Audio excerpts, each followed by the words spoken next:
Ya, kita kembali di Forum Asuransi.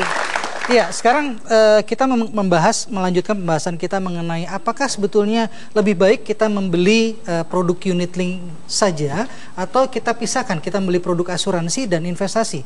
Mungkin siapa dulu? Pak Trijoko barangkali, silakan Pak.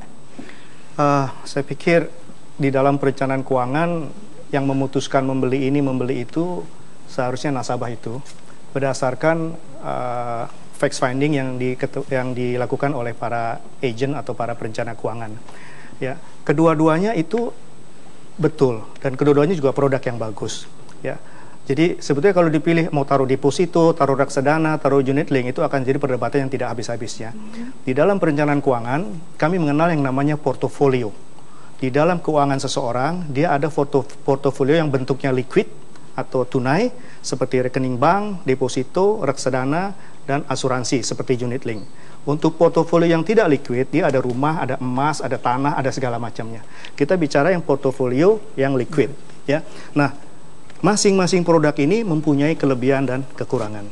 Tidak ada sesuatu produk yang superior 100%. Ya.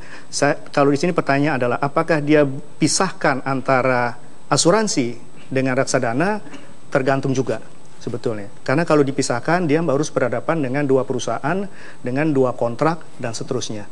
Ya. Tapi kalau dia mau jadikan satu, dia hanya berhadapan dengan dalam satu kontrak dan satu orang yang bisa membantu. Ya, tapi tentunya di dalam komponen unit link ada biaya-biaya yang dibebankan yang tidak dibebankan di reksadana. Ya, seperti misalnya di dalam polisnya dibebankan biaya asuransi dan karena bersifat transparan kelihatan semua biaya yang dibebankan. Di dalam reksadana juga begitu, dia sebut transparan juga. Kita bisa lihat biaya akuisisi, kita bisa lihat biaya switching dan seterusnya. Jadi yang mana lebih baik itu tentu tergantung dari kebutuhan. Saya karena topiknya unit link, saya melihat apa yang bisa diberikan oleh unit link. Unit link bisa memberikan kepastian likuiditas kalau orang itu meninggal dan pergantian pendapatan kalau orang itu sakit kritis atau cacat, ya, dengan hanya menghubungi satu perusahaan. Ya, itu yang tidak bisa kita dapatkan kalau kita investasi di tempat yang lain, ya. Betul. Ya, kalau yang lain kita mesti dengan beberapa perusahaan. Kemudian di dalam perencanaan keuangan kita mengharapkan sesuatu yang lebih pasti buat nasabah. Ya, kendali mesti ada di tangan nasabah. Kalau saya beli misalnya asuransi term, namanya term itu adalah temporer. Ya, setiap saat kita harus perpanjang. Untuk perpanjang kita harus melakukan underwriting atau proses-proses penerimaan case. Ya, kalau unit link itu bersifat whole life. Satu kali proses di depan berlangsung terus sampai tadi usia berapa? 99 tanpa kita perlu underwriting lagi.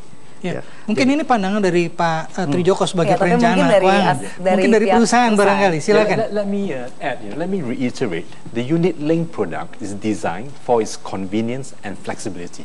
Right? There was a question about whether shall we buy unit link or shall we split the investment. The answer is very simple. It's all about convenience. Let me use something simpler. Let me use nasi goreng. Right? We eat nasi goreng every day, right? And we love nasi goreng, right? There are two ways to get your nasi goreng.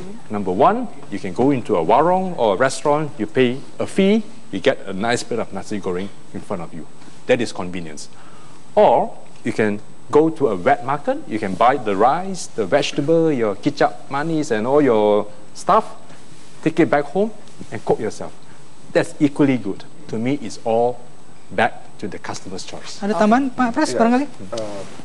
Pada dasarnya unit link adalah produk yang menguntungkan. Jadi masih bagus ya Pak? Bagus, karena kita bayar satu dapat dua.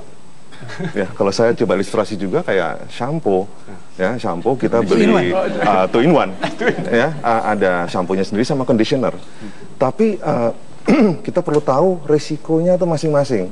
Kita mau rambut yang berminyak atau kepala yang kering. Kalau kita salah beli ya bisa salah. Nah itu saya rasa nanti jadi seperti ini Pak ya. Dan satu yang perlu dipahami bahwa unit link itu tetap ada risikonya. Ada risikonya ada di investasinya. Itu harus dipahami. Kadang-kadang penjual atau dalam hal ini tuh agen atau dalam ilustrasi yang dibawa oleh agen itu menggunakan mungkin bunga yang cukup tinggi. Jadi kelihatannya indah. Bunga paling idealnya begitu. Bunga idealnya itu dalam keadaan yang luar biasa bagus. kenyataannya baru 1 tahun atau mungkin kurang dari setahun atau baru 2 tahun tadi seperti kasusnya Tidak ini, seperti itu. turun dan habis. Nah itu gimana pertanggungjawabannya? Padahal semua itu ada di dalam klausal yang harus yang waktu pada saat dibeli. Oke, Ada syarat nasi tertentu. goreng, animal, shampoo, ubi. Apalagi Pak? Ada lagi Pak? Saya rasa itu contoh yang sangat bagus sekali, dan kita saya rasa dari komentarnya kita bisa lihat Pak Trijoko pun dari segi financial planning melihat perlunya, di mana kita lihat ya kepastian. Pak William bicara convenient, Pak Pras bicara dengan apa namanya, dengan sampo tadi benar. Memang benar, apapun kita lakukan, tapi jangan lupa Pak, kalau kita nasi goreng kebanyakan minyak nanti kolesterol. Sama juga dengan yang tadi itu, kita harus jaga risiko itu, harus kita jaga supaya tujuannya apa, supaya dia cukup untuk bayar proteksinya sehingga jangka panjang terus kita lakukan. Tapi ujung-ujungnya unit link memang suatu convenience sangat luar biasa. Kita belinya enak, deal dengan satu agent aja ataupun dengan satu insurance company, kita dapat apa yang kita inginkan. Oke, kalau Bapak, mungkin yang saya ingin tanyakan, dengan semua kenyamanan yang didapatkan dengan membeli produk unit link, beli 1 dapat 2, cukup worth it atau cukup seimbang tidak dana lebih yang kita keluarkan dengan membeli produk ini dibandingkan jika kita investasi kita atur sendiri? Yang harus kita utamakan adalah kebutuhannya apa dulu. Karena di situ yang utama. Karena kalau kebutuhannya kita tahu, apakah kita nanti bayar lebih untuk premi asuransinya atau di investasinya, nah itu yang kita harus ketahui. Karena kalau misalnya kita ngerasa bahwa kalau nanti saya meninggal, kenapa? Ya mungkin cukup beli tradisional produk aja. Tetapi kalau saya sebagai seorang nasabah, saya berpikir saya cukup asuransi kematiannya cukup sekian, tapi saya juga ingin investasi. Lebih baik saya beli unit link, di mana mungkin porsinya akan saya taruh 50-50 seperti itu. Nah itu kan akan lebih baik. Dan itu juga akan saya lakukan dengan melakukan risk profile saya, seperti yang saya katakan tadi, bahwa akan lebih baik kalau saya tahu juga risk profile saya itu apa. Kalau saya mau yang agresif, yang 50% saya akan taruh di saham. Nah, kita sudah masuk ke tips nih sekarang nih, gitu. Barangkali kita bisa dengar masing-masing dari para narasumber. Kira-kira. Tapi karena waktu kita sudah sangat mendekati ujung acara, kita akan berikan satu kesempatan untuk dari pihak asuransi, satu saja memberikan tips. Silakan Pak Pras. Tips memilih unit link. Pertama tadi perhatikan kebutuhan. Ya. Kedua perhatikan apa yang dijual itu. Jadi apa syarat dan kondisi yang disampaikan. Yang ketiga ini adalah produk yang tidak dijamin. Perhatikan pemilihan atas apa yang diputuskan. Yakin bahwa itu adalah memang kebutuhannya. Keempat tadi tidak dijamin. Ini adalah untuk jangka panjang. Jadi ini akan ada proses menabung. Bisa berhenti tengah jalan, tapi memang karena kontraknya jangka panjang, ya ini akan panjang. Jadi udah binding atau sudah terikat kontrak untuk jangka panjang. Yang kelima adalah pilihlah perusahaan asuransi yang memang baik seperti kita secara semua fundamental. Ya, seperti kita yang Can I add? Keenam, if you don't mind, is to keep paying your premiums.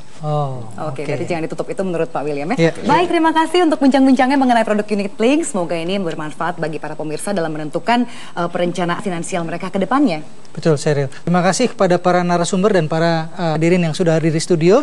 Kita akan bertemu kembali dalam forum asuransi di episode mendatang. Terima kasih dan selamat malam.